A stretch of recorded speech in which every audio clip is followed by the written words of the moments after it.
Pagi hari tanggal 13 Mei 1998, Jakarta masih diselimuti duka akibat tewasnya 4 mahasiswa Trisakti sehari sebelumnya. Di depan kampus, bunga-bunga ditaburkan, wajah-wajah muram menunduk, dan kesedihan menyelimuti jalanan.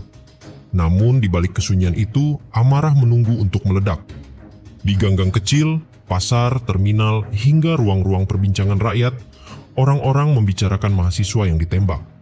Suara-suara itu mula-mula lirih, lalu pelan-pelan menggumpal hingga berubah menjadi arus besar yang tidak mungkin lagi dibendung. Menjelang siang, ribuan orang berkumpul di jalanan ibu kota. Mereka datang tanpa komando, tanpa pemimpin, hanya digerakkan oleh kemarahan. Dalam hitungan jam, demo damai bergeser menjadi kerusuhan. Kelompok-kelompok yang tidak dikenal menyusup dan memantik kekacauan.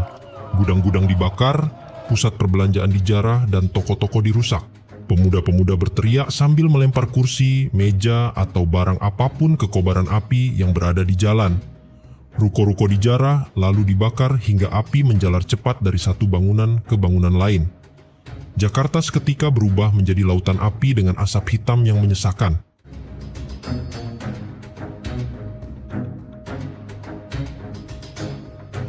Menjelang sore, keadaan Jakarta kian tak terbendung. Di berbagai sudut kota, aparat keamanan terlihat goyah.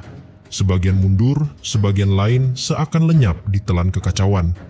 Banyak kesaksian menyebut, sejumlah tentara hanya berdiri menyaksikan penjarahan, tanpa satupun usaha untuk menghentikan. Di sisi lain, ada segelintir petugas yang berusaha melindungi warga, meski jumlah mereka tak sebanding dengan amukan massa. Secara keseluruhan, ibu kota seolah dibiarkan untuk terbakar. Mobil-mobil dibalik, lalu disulut api dan supermarket dijarah tanpa ampun.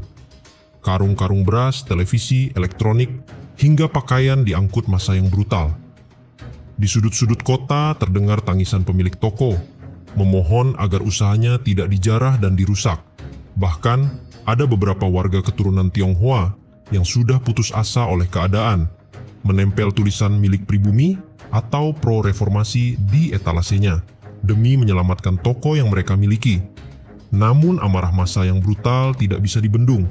Siapapun yang dianggap bukan pribumi akan jadi sasaran selanjutnya. Malam itu, Jakarta jatuh dalam pelukan kepanikan. Listrik padam di banyak kawasan, menyisakan kegelapan gulita yang hanya diterangi cahaya api dari bangunan-bangunan yang terbakar. Suara letupan tabung gas dari kios-kios yang dilalap api terdengar bersahut-sahutan, menambah suasana mencekam. Warga keturunan Tionghoa memilih berdiam di rumah, mengunci diri sambil menahan napas ketakutan. Sebagian lain bergegas mengungsi. Ada yang menuju bandara, ada pula yang menumpang di rumah kerabat pribumi. Telepon-telepon berdering panik di kantor polisi dan pemadam kebakaran, namun bantuan tak kunjung datang. Aparat seolah lenyap, meninggalkan warga dalam mimpi buruk yang nyata.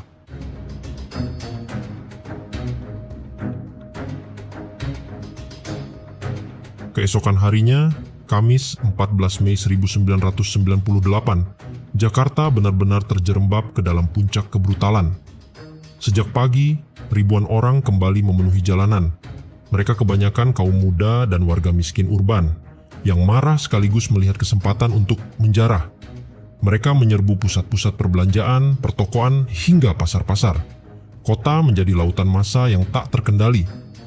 Supermarket dan swalayan seperti Hero, Super Indo, Makro, Goro, Ramayana, Borobudur, dan banyak lagi lainnya, porak-poranda.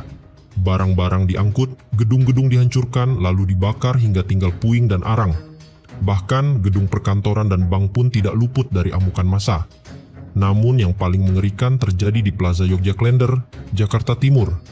Siang itu, mal 4 lantai tersebut diserbu ribuan penjara.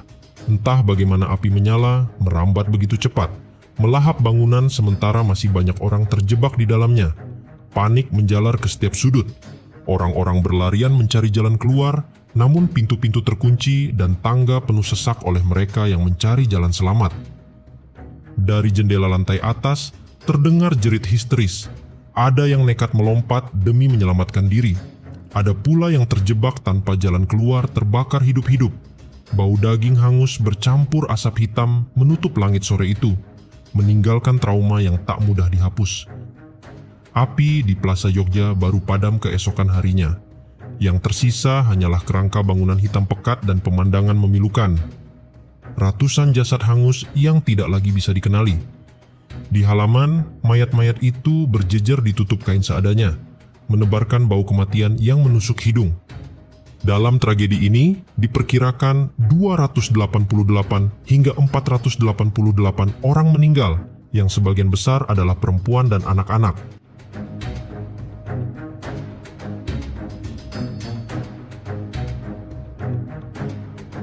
Dengan segera, gelombang kerusuhan menyebar ke kota-kota sekitar Jakarta.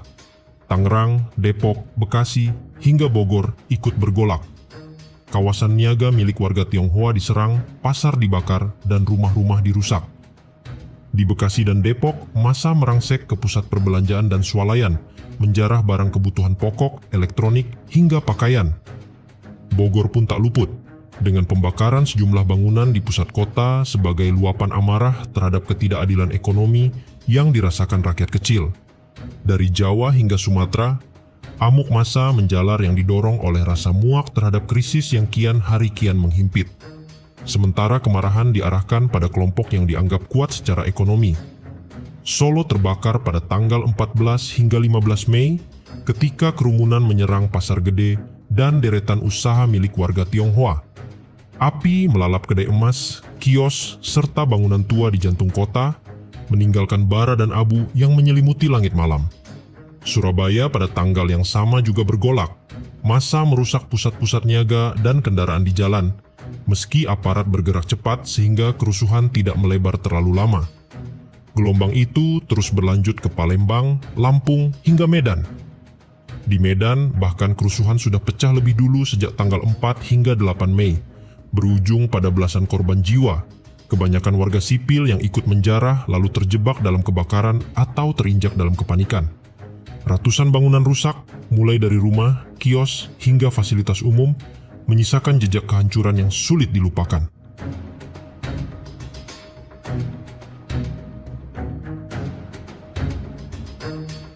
Di balik kobaran api dan hiruk-pikuk penjarahan pada Mei 1998, ada tragedi lain yang jauh lebih sunyi, namun begitu kejam menimpa kaum perempuan yang bernama kekerasan seksual. Gelombang kekerasan seksual ini terjadi di berbagai kota, mulai dari Jakarta, Tangerang, Palembang, Solo, Surabaya, Lampung, hingga Medan. Catatan investigasi mencatat sedikitnya 85 kasus, 52 korban penodaan kehormatan, 14 kasus disertai penganiayaan, 10 serangan seksual, dan 9 pelecehan. Mayoritas dari korban adalah perempuan etnis Tionghoa, mulai dari remaja belia hingga ibu rumah tangga. Komnas Perempuan menerima 168 laporan. Namun semua orang tahu, angka itu bukanlah gambaran sebenarnya. Di balik catatan resmi, masih banyak korban yang memilih bungkam, terjebak oleh trauma dan ketakutan yang membuat suara mereka terkunci. Metode kekerasan itu nyaris tak bisa dinalar oleh akal manusia normal. Tubuh perempuan diseret dari rumah atau dari tempat usahanya, ditelanjangi, dilecehkan bergiliran, lalu dianiaya, bahkan disiksa dengan benda tajam. Ada yang kehilangan nyawa, ada pula yang masih hidup, namun membawa luka fisik dan batin yang tak pernah sembuh. Hinaan rasial kerap dilontarkan para pelaku saat melampiaskan kepuasan mereka. Beberapa perempuan bahkan dipaksa mengalami tindakan asusila di depan suami atau anaknya sendiri, sebelum keluarganya dibunuh tanpa ampun. Laporan tim gabungan pencari fakta menggambarkan bentuk kekerasan para pelaku, yaitu penodaan dengan cara keji, penyiksaan, hingga mutilasi, bayangan yang nyaris tak sanggup dituliskan, apalagi dibayangkan. Tidak heran, tragedi ini kemudian dikenal luas sebagai kejahatan kemanusiaan yang terlupakan. Awalnya, pemerintah memilih meragukan laporan-laporan tersebut, beralasan bahwa bukti terlalu minim dan cerita korban sulit diverifikasi. Namun, desakan publik terus bergelora. Suara organisasi masyarakat, kelompok mahasiswa, dan media massa menekan pemerintah agar mengakui kenyataan pahit itu. Akhirnya, pada bulan Oktober 1998, Presiden B.J. Habibie membentuk Komnas Anti Kekerasan Terhadap Perempuan sembari menyampaikan permintaan maaf resmi negara terhadap para korban. Meski begitu, keadilan tetap jauh dari jangkauan. Hingga hari ini, tidak satupun pelaku yang pernah diadili meninggalkan luka yang masih menganga di hati para penyintas dan keluarga mereka.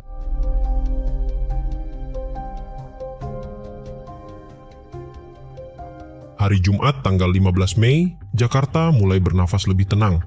Patroli militer digelar, jam malam de facto diberlakukan, dan warga memilih berdiam di rumah.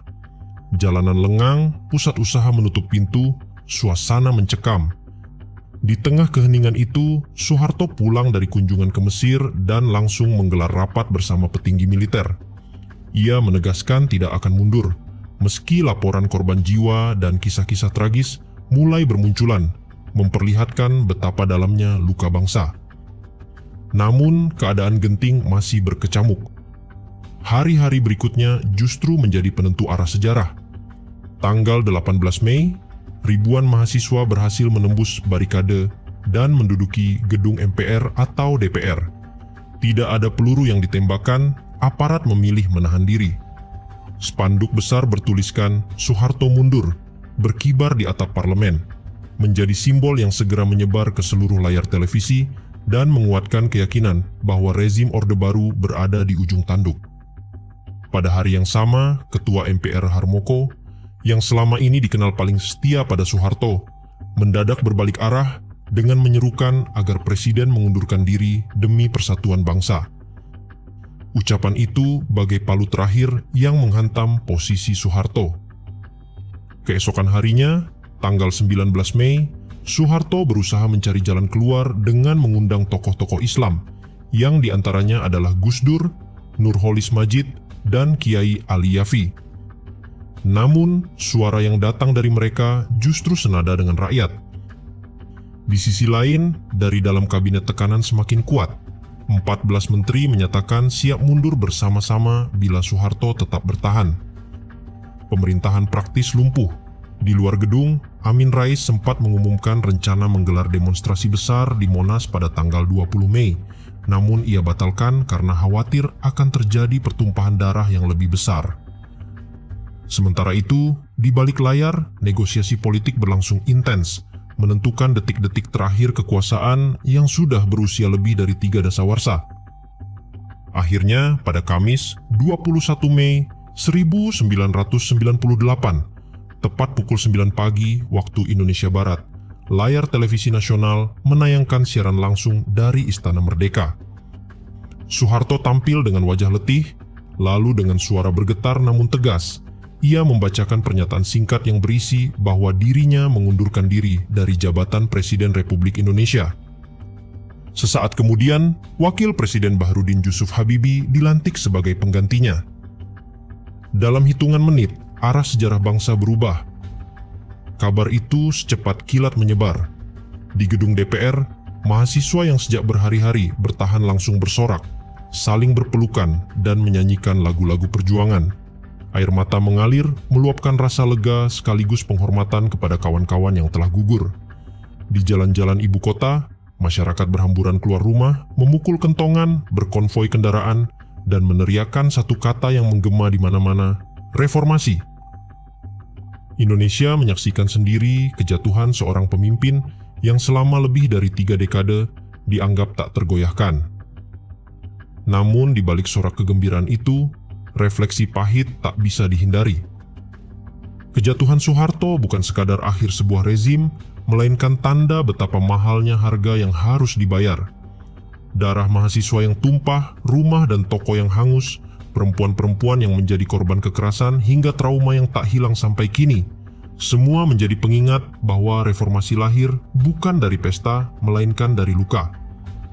Sejarah mencatat, bangsa ini pernah diguncang sampai ke akar, dan hanya dengan keberanian rakyatlah sebuah tembok kekuasaan akhirnya runtuh.